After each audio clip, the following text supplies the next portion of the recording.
Hi, this is Dr. Ryan with the Chiropractic Spa. Today we're going to talk about your hip flexors.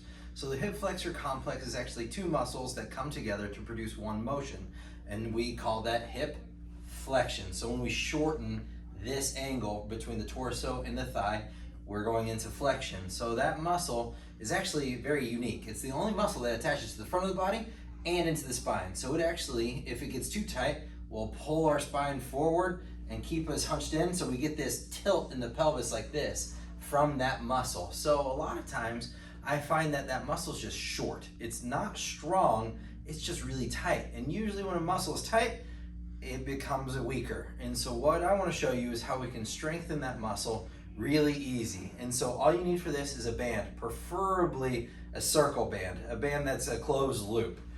So what you do for this, and it's going to be repetitive motion, it's for time, or high reps, because these are slow twitch fiber muscles. You got to get them moving to get them engaged. So you loop it around the bottom of your base foot. So I'm going to be working on my right hip flexor here. You loop it around that one, and then you're going to loop the other foot in through the band. So we want to keep our pelvis nice and neutral. We don't want to lean or tilt or lean forward or backward. So we're going to try and stay as lean as possible. Obviously all my weight's going to be on my left foot, so there's going to be a slight tilt to it. But then I want this knee to be as straight as possible, like if I'm on toaster slots.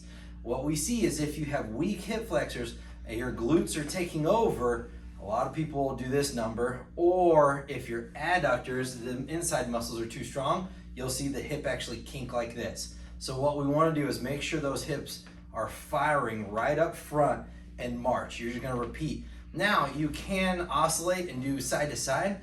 I prefer work one side at a time, so then you can watch and see if your knee is rotating in or out and auto correct it. Because sometimes if you're alternating, it gets a little hard, and also to keep resistance laterally and vertically. So you're not just marching up like this. We're keeping that tension in the band and then marching.